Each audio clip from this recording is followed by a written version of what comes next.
All right, welcome everybody. Good morning. It is Thursday, March 10th. This is Simply Cyber's morning cybersecurity threat briefing. First things first, sponsored by Barricade Cyber Solutions, your partner for incident response, ransomware protection, and business recovery.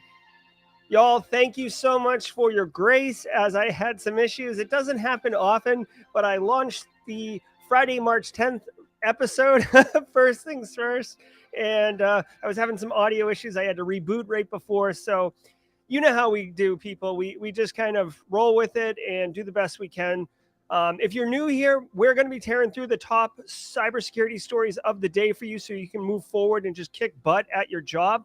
But for the next 2 minutes and 4 seconds, we're going to be greeting everybody who's stuck with me over the last 6 minutes as I figured out how to run a live stream podcast. So what's up, Not Only IT? DJ Bisek, good to see you.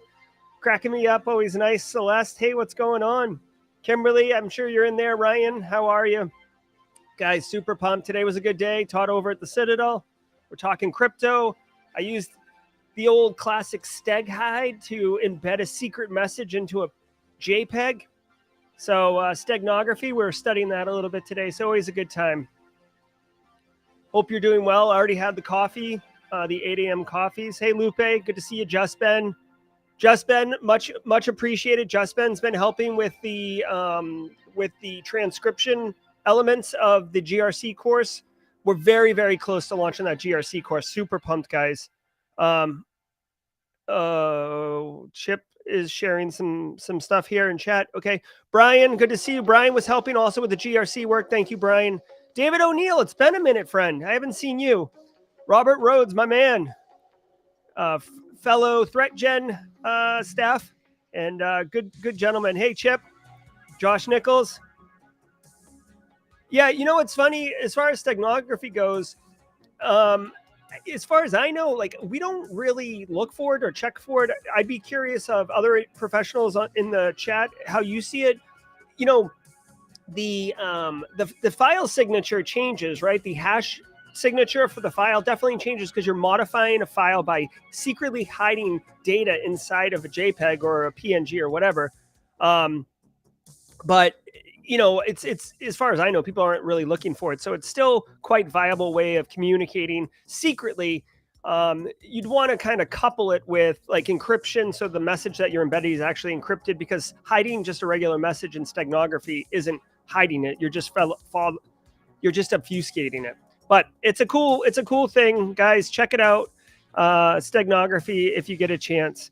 Hopefully you can hear the sweet sounds of this new mic. If you weren't here on yesterday's show or earlier in the week, I'm pretty excited about this new mic. It's up in the game, and it's genuinely appreciated from the support of folks like you and from our sponsor, Barricade Cyber Solutions. So guys, let's get right into it. If you want to play along, we do the same thing every day. We go to CISOseries.com. Their cybersecurity headlines. They do a wonderful job there. And we are going to start rocking as soon as I get the podcast up in 1 second. So here we go.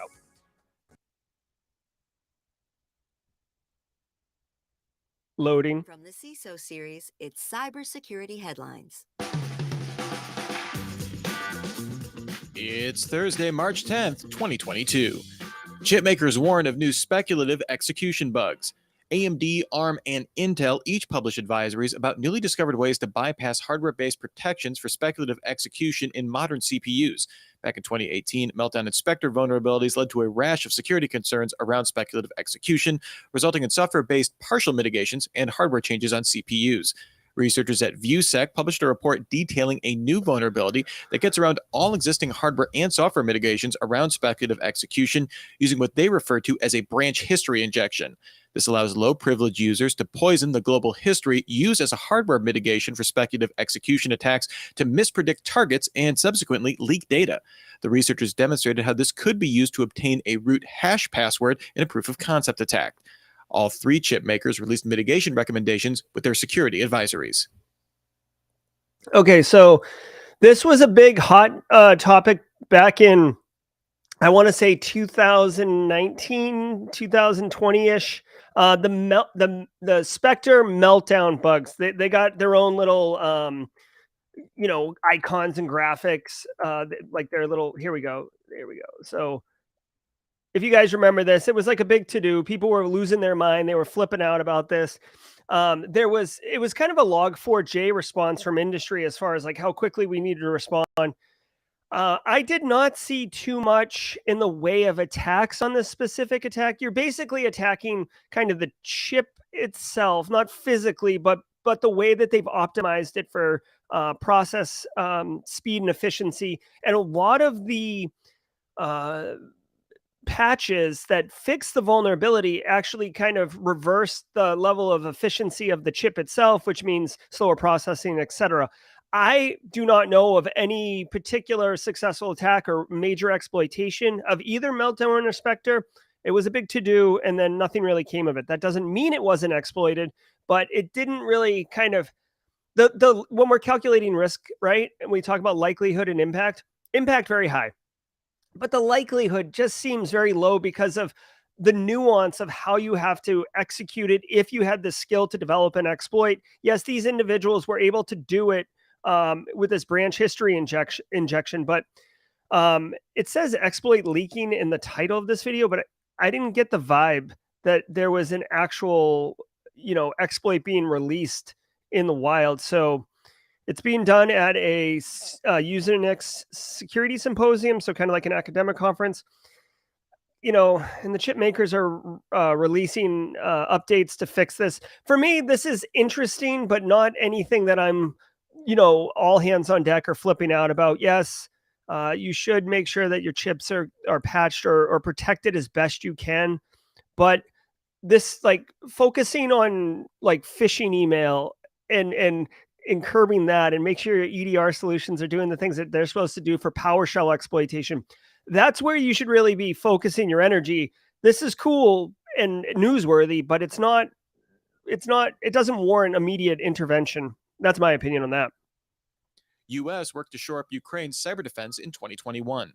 Ars Technica shares a report that U.S. personnel, including soldiers in the U.S. Army Cyber Command, began focusing on shoring up Ukraine's cyber defenses in preparation for war with Russia in October and November 2021. The U.S. has been helping Ukraine with cyber defenses since the 2015 attack on its power grid, but these 2 months were targeted specifically to prepare for the conflict. This includes removing malware found in Ukrainian railways. These teams also laid the groundwork with private companies to help alleviate attacks, including Fortinet, which helped counter DDoS attacks, and Microsoft. Wow. Twitter. Okay, so this might warrant deeper reading. And again, this is more associated with kind of the, conflict or military special operation, depending on how you want to call it, over in the Ukraine area. But I'd have to read this. I guess what I'm taking out of this, it can't be too secret if we're talking about it on Ars Technica, but it sounds like the United States lent resources to Ukraine in order to A, bolster their defenses, B, do threat hunting to find malware. It sounds like they found some malware in the Ukrainian railway system. So this is cool. Not surprising, right? The United States and the NATO powers have a vested interest in Ukraine's defenses, even, in general. So this isn't surprising. I'd love to dig a little deeper on this just to understand, but this is just more development of that kind of conflict in the Eastern European theater. Launches Tor service. Twitter has been tough to access in Russia, with the government blocking access earlier this month, and most VPNs compelled to also block the site in the country. In response, security researcher Alec Moffat announced a new Tor Project Onion service for Twitter. This will allow users in Russia to access the service through the Tor browser, even when blocked by their ISP. ISPs can still block access to the overall Tor network, although users can often connect through the use of a Tor bridge relay. Facebook, which is also blocked in Russia currently, launched its own Tor version back in 2014. Or internet stall. Okay, so we saw it yesterday in the news that VPN usage in the country of Russia has surged over 668% in the last couple of weeks. Reports are coming out that, there is, how do I put this without being political? So there has been control over access to social media resources for Russian citizens. And a lot of big tech companies are pulling out of Russia. So that's kind of double whammy for the citizens of Russia. what's interesting is with that VPN usage, you do need a little level of technical competency to be able to understand how to stand up a VPN, what is a VPN, what do you download, etc. So it's kind of cool that Twitter has launched a Tor Onion site, and I'm trying to pull up if you can see the URL here. I'm not sure if you can see it well, but it's a Tor site, which is a .onion. So for those who don't know, Tor is the Onion router, and it's kind of a way to access. It is a way to access the dark web, but it allows it kind of decentralizes the way that network traffic works and allows sites to be accessible without it being easily discoverable and controlled, frankly. I'm not a Tor expert, but Tor is big on privacy and anonymity. So the fact that Twitter's doing this is obviously a direct response to being able to provide access to citizens whose governments are controlling the flow of information for those citizens to be able to get access to that. So interesting that Twitter did this. You, as far as I know, like there is a Facebook.onion site too. I mean, they've had it for years, but yeah, this is interesting. It's a direct response to what's going on. Let's pull out of Russia. We previously covered that the internet backbone company Cogent Communications pulled out of Russia. Now, another backbone provider, Lumen, is joining them. I can't really get past this international data options for Russia only from Western companies based in Sweden, Italy, and the United Kingdom. In addition, Amazon Web Services implemented a policy change over the weekend, preventing customers in Russia and Belarus from signing up for new accounts. AWS does not operate any data centers in Russia and says most of its existing customers in the country are multinationals with local development teams. There are thought I might be able to get around it, people. So sorry, I was still like doing production while listening to that story. So it sounds like another major kind of backbone internet infrastructure carrier is pulling out of Russia. So when we think of internet, we might think in the United States, at least, of like Comcast and Verizon and stuff like that. And that's fine. And they do have some heavy duty back end architecture, but Cogent and Lumen, they're kind of the behind the scenes that we don't talk about, but they do business to business transactions, and they have and I don't know this for a fact, but it would be a good way to illustrate the point. Like the pipe that goes across the Atlantic Ocean to connect the United States and Europe, like that would be owned by a back of the house infrastructure carrier, right? So by them pulling out, you're further reducing the accessibility and speed, frankly, of the amount of internet capability and infrastructure within Russia, right? So you can only push data as wide as the pipe is, right? So the bigger the pipe, the bigger the information superhighway. For anyone with gray in their hair knows what I'm talking about. The bigger the highway, the more cars can travel down it, the more data can flow. So if you're closing these pipes, you're constraining the amount of flow and the access, frankly. So this is interesting, and it's just another company that is deciding to stop doing business in Russia.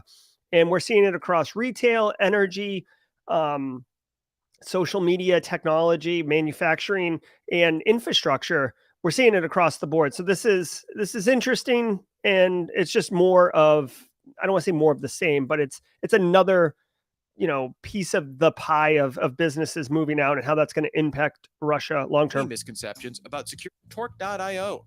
That's TORQ.io. Anonymous strikes Russia. The group Anonymous and several other hacker collectives targeted Russian IP cameras, publishing over 400 feeds to the website BehindEnemyLines.live. This organizes the feeds into various categories and locations, including business, outdoor, restaurants, and schools.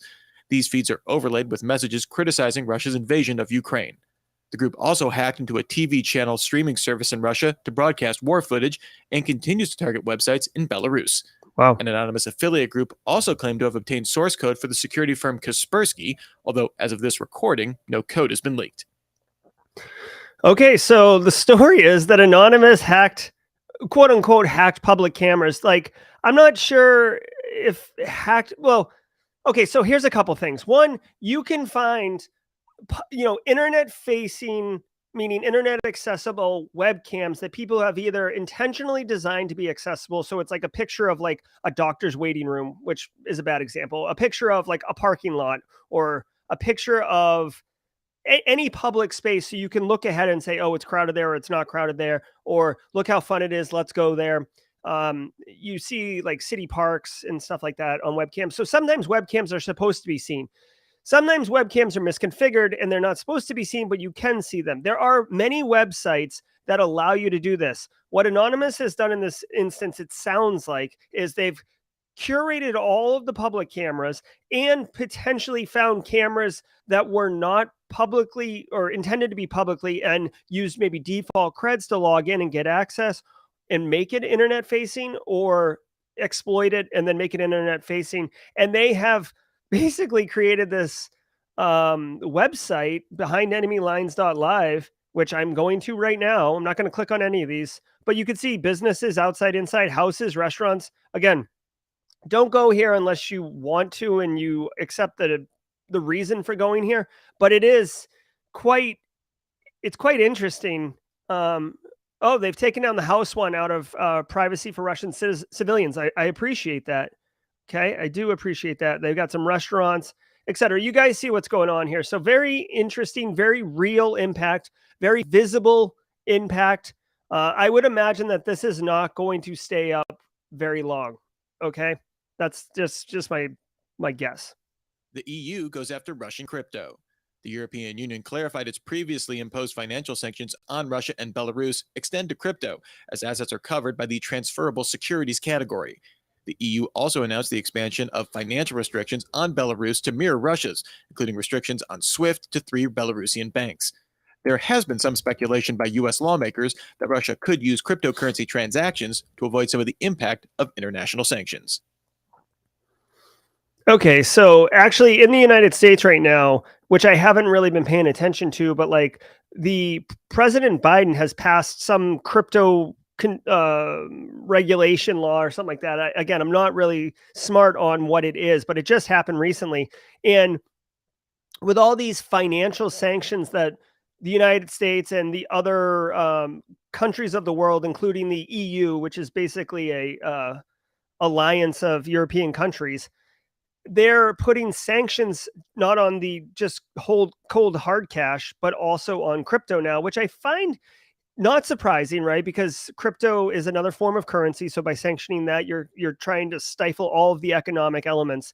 But crypto is supposed to be difficult to identify who the actual wallet owner is and where that money's going. And I mean, you can see all the transactions on the blockchain, but you're not technically aware of who owns what wallet, and there's mixers and spinners and all these other things to kind of move the money around. So maybe we'll have to bring Charles Finfrock on to get some more information on this.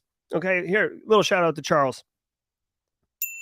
I'm a crypto evangelist. I love it, love it, love it. Yeah, he loves it. Hackers fork open source tools. A new report from Security Joe's shows that threat actors targeting the gambling industry used a forked version of the open source reverse tunneling utility Ligolo called Sockbot. This modified version removed the need to use command line parameters and included checks to help avoid running it in multiple instances. The only other group to use a modified version of Ligolo is the Iranian state-sponsored hacking group Muddy Water.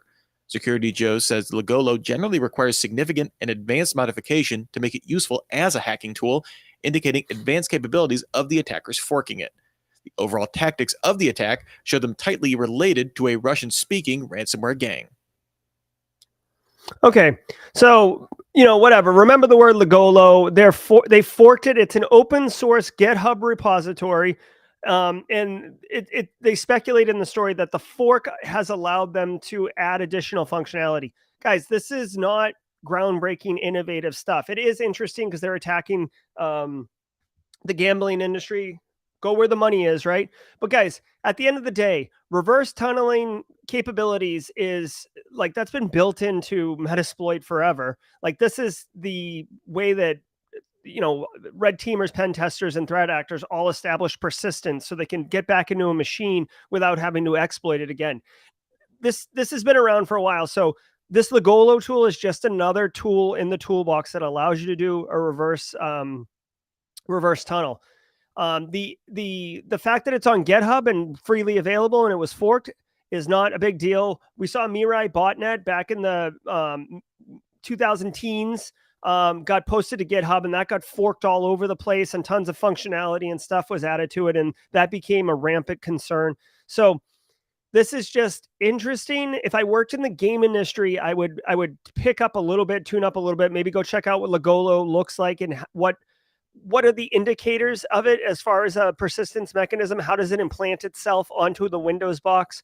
But for the most part, if you're practicing good cyber hygiene as far as a organizational information security program, this shouldn't raise your level of concern. You should be interested in it, but it's not anything innovative, novel, or new that is, you're going to have to sit down and have a war room session about how to handle it. Uninterrupted power supplies interrupted by 0 days. The security firm Armis published details on 3 0-day vulnerabilities in Schneider Electric's APC smart UPS products that could open up the devices to be used for network infiltration. These vulnerabilities were dubbed TL Storm and lie in vulnerabilities in how the devices connect to the Smart Connect cloud feature over TLS. These vulnerabilities require no human interaction and could let an attacker hijack a TLS connection to push unauthorized firmware or remote code execution. Schneider says it's working on remediations and mitigations, and Armis said there's no indication these vulnerabilities are being actively exploited. Okay, so interesting. I do see a bunch of red teamers in chat right now talking about, Cobalt Strike or not a big deal as far as like the reverse mechanisms. Exactly. Like this capability has existed. I mean, I don't want to say as long as hackers and red team operations have existed, but like as soon as you pop a box, you want to be able to get back in whenever you want, right? It's like a natural need. So the capability to add that, it became obvious very quickly. So that's well done. Now let's talk to this. I see Clint Bodungeon in here. I see Chip Harris. So we've got some OT people. They're talking about Schneider UPS devices. Now Schneider, as far as I know, is mostly focused on the ICS OT world. If they have UPSs, which basically keep systems online when there's a power outage, and you need to get like the generators up and running. So it's that kind of transition period where so you don't go down. Basically, you don't have any blip. There is an attack called TLS Storm. Apparently, you're able to log into these UPS devices, I would assume, using some type of network connectivity. And with the TLS, I assume that it's an encrypted connection over TCP, and that you're able to compromise it in some way. Okay, couple things here. Yes, it would stink if your UPS went down. Now, here's a couple things worth discussing. One, it's a UPS, so you're not really using it unless you need it, right? Yeah, you want it in place. You want to be able to make sure that it's part of your business continuity, disaster recovery. But at the end of the day, like we're not using our generators all the time. We're running on main power. We don't need the UPS. I'm not saying we don't need them. I'm just saying it's not like if the UPS goes down, your business goes down. You'd have to tie it to a attack that forces production to go down. So like attack the UPSs, then attack the power grid, and then whoever it is your victim is goes down, and before their generators come up, they are down, right? So you get a blip. But by the way, and correct me if I'm wrong, OT people, even if you took out the UPSs and you brought down the main power supply, by the time they get the generators up and stuff, you now have power and you could reboot or stand back up your system. So you're not denial of service. You're just down for a certain period of time, which would suck, but it's not well beyond any kind of real-time objective of downtime, unless we're talking like, I don't know, like something that requires 100% uptime, like a nuclear power reactor or something. And I don't even know if you lost control to the control interface for 15 minutes or something, if that would cause any significant damage. So all that to say, I don't work in OT ICS, so please take what I say with a grain of salt and check out what people are saying in chat here. But this is interesting, but you've got to remember, Armis is a company that sells a passive vulnerability scanner, which basically means it doesn't actively scan the network. It looks at network traffic and determines based on a bunch of proprietary signatures what the device is that's on it. So they are incentivized. They're a vulnerability company, right? So they're incentivized on finding vulnerabilities, posting about vulnerabilities. I'm curious if there's a CVE here. Do they have one? Hold on, let me check the CVE. Yeah, here we go. The here we go. So I'm curious what the CVSS score is on this one. Just bear with me for a second, guys. What's the CVSS score? Is there a score on this? I don't see a score yet, so it looks like maybe they haven't calculated it. But I would imagine that the score will not be that high simply because it is a big deal, but like the impact to an organization, like you'd have to do a bunch of different stuff to make this like a bad day for people. So I'll go back after I finish recording and read the chat comments to see if I'm way off base. But, we'll see. Let's see. Stefan, UPS is just one means to an end, the skitty layer. Yep. I kill your UPS and power strips in your DC. Okay. I'm just wondering if it comes back up on alt power, if you can stand your operations back up. All right. So that is going to do it for today's news stories. And I've got a couple of things to tease out for you guys before we go. Let me see. Get my music going. Yeah. Yeah. Okay. Okay, so check it out. It is Thursday. It is stream day, which is fantastic, guys. Hopefully you were able to attend Java with Josh a little while ago and get that. I think he did like an INE or PTS lab or something. So good on Josh. He's been doing it a couple weeks now. Super excited that he's decided to take the plunge and get consistent with streams. I love his content.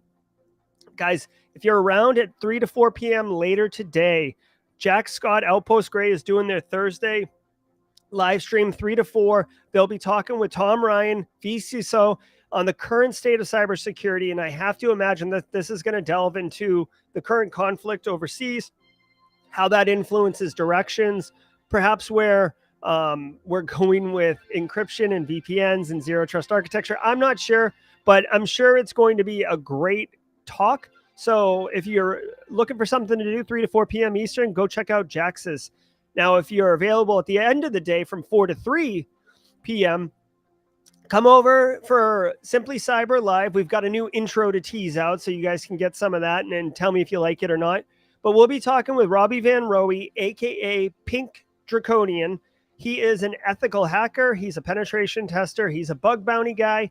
And he is the, hacker manager or community manager over at Integrity, a bug bounty company in Europe. And he's a really nice guy, well-spoken, very thoughtful, very intelligent. I think we're going to love talking with him today. And I put here in the little subtext how to lean into your strengths, because he identified some of his own strengths and leaned into them in a way that was pretty innovative, that I thought cost-effective, and ultimately landed him that job at Integrity where they sought him out. Okay, so it's definitely a lot to learn, and we can do it together. Guys, I appreciate all of you being here. Thank you so much to Barricade Cyber Solutions for sponsoring the show today. Tomorrow, I promise you, I will have less snafus at the beginning of the episode. This is Simply Cybersecurity Threat Briefing. First things first. It is special because all of you make it special. I appreciate it, and we'll see you later today at 4:30. Take care, everyone.